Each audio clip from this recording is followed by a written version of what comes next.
Well, we have AEW Revolution on Saturday. We're going to make our predictions. We'll go through this fairly quickly. We have Pac versus Orange Cassidy.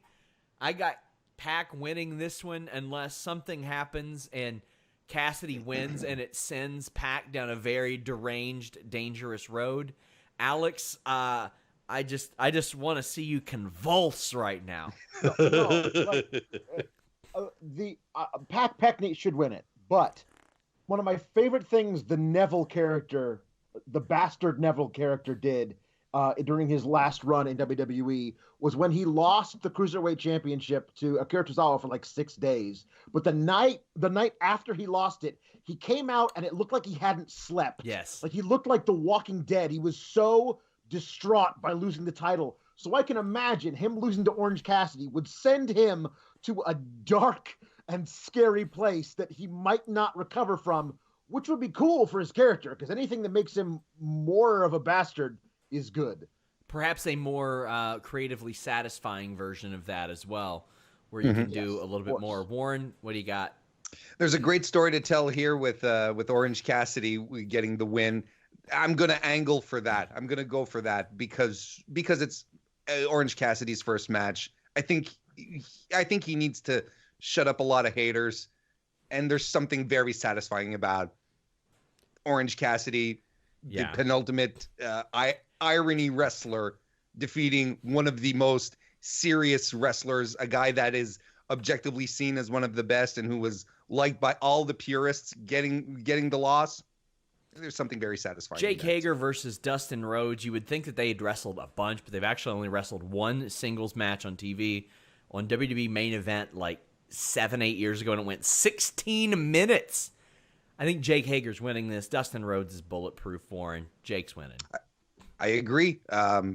Probably the match I'm least excited to see, but I mean, Dustin Rhodes has proven me wrong ever since he's been in AEW. So prove me wrong. I'm looking forward to it. But yeah, Alex? Hager should win. Again, my whole thing with Jake Hager has been like, what is he there for? What is he there for if not to be the heavy who beats up people? And I feel Dustin Rhodes is kind of bulletproof. He doesn't need to win matches, but at the same time, like, I'm utterly unimpressed with Jake Hager so far, so I can't really pick him to win. And so you're going with? I'll go with Dustin Rhodes just because why not? Sammy. Because screw Jake Hager. Sammy Guevara against Darby Allin. Seems like Darby Allin's getting a bit of a push, so I think we're going to go with Darby Allin here. Alex? Yeah, same thing. Warren? Oh, it's the most natural selection. Cody versus MJF. Cody is the best babyface in wrestling. MJF, I think it's either him or Randy Orton up there, and that's... Don't give me no Baron Corbin shit, guys. It ain't close. You got this feud that's gone on for 4 months, and they haven't touched yet. That's special. Warren, who you think's going to win? MJF. I do too. I think it'll send him into a different stratosphere. Mm-hmm. Alex? Yeah, no, he should win. I believe that he will as well. Nyla Rose defends against Chris Statlander. Do you think it'll be Nyla Rose transitional champion? I mean, it seems like it'd be rough to have Chris lose 2 title matches in a row like that. Mm-hmm. And the thing is, you wonder if AEW is maybe, I don't want to say uppity, but maybe uppity about a short title reign like that. Like, oh, well, we don't do that. Well, we don't know what they do yet. Alex, what do you think they'll do?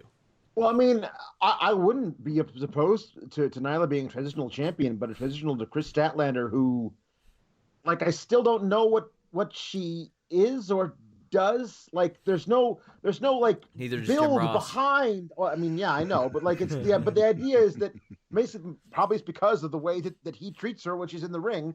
I don't know what, like, there's no like rising force behind that challenger. Makes me think, oh, well, that's who they actually want the belt on, which is why they did a transitional thing to get it off of Rio to get it to her. That doesn't feel like this at all to me. Yeah. So I think you can give Nyla a good long run, let her be a beast, until you have the right challenger to take it off of her.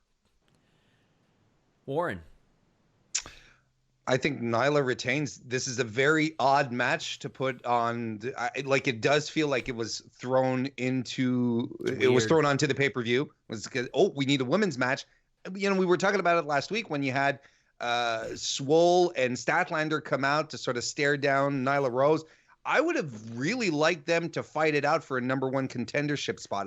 Tonight's match could have been a top contender match, and they could have ran Hikaru Shida. It seems weird that they would go right back to Chris Statlander unless they wanted her to win, because if she loses twice in a row, that's rough. Yeah, but I don't see them taking it off Nyla Rose just yet. Reminder, guys, leave a thumbs up on this video. It helps us out. Tap the subscribe. Hit the notifications bell. Kenny Omega and Hangman Page defend against the Young Bucks. I think this is Young Bucks time. I think this leads to Hangman and Omega. What says you, Warren?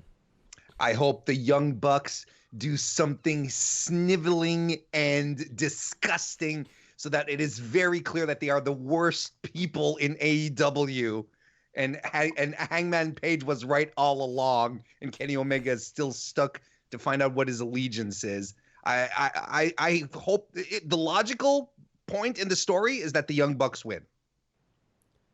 Oh, and I'm excited for the boo-boo face gags on Being the Elite after this, because Page is going to be upset that he lost the title.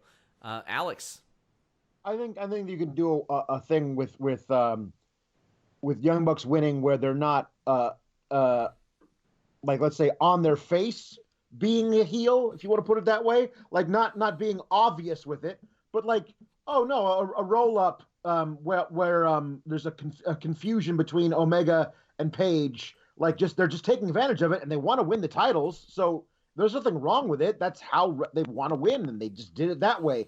And then Page can be super pissed at Omega for that miscommunication and super pissed at the Bucks for taking advantage of it, and just be a man unto himself, an island. It'd be really cool if he's feuding with all three other guys at the same time. Jericho versus Moxley, AEW World Championship. Warren, is it time for Chris Jericho to lose the championship? It's a tough one, isn't it? It is. It's a real tricky one, but I don't think so. I don't think you take it off Jericho just yet. There's so much value to him being world champion and being the loudmouth jerk that he is. Give us another round with him and Moxley. Raise the stakes for another big pay-per-view. I'm okay with that. Now, I don't want to see them running back rematch when their pay-per-views are like 2-3 months apart. I think that's tough. And it's weird to think, because it feels so young, that Jericho's reign is 6 months in already. Because they do it so well, it doesn't feel like it. It doesn't feel like we're clock watching with this type of thing. I agree. I think Mox wins, though. You think? Yeah. I'm not sure it's time yet. I really don't. I think there's more gas. I think there's more gas here. Alexander. I agree that there is more they could do with Jericho. But what I was talking about with that rising force behind a challenger to the champion, that feels like Moxley's been having it for months now. Like this, he's been pushed toward this thing, always like on the precipice. You know, he's the guy who's gonna take it from Jericho. He is. It's a matter of when, and they can do it now or they can put it off for a couple of months. But he's the guy who's gonna take it off of Jericho. If he's not the guy, they're doing it wrong. Guys, if you all want to support us directly, subscribe to FightfulSelect.com. One of our subscribers, Zachary Schimmel, he gets a plug during his tier, and he just said, I want you to plug the different tiers of Fightful Select.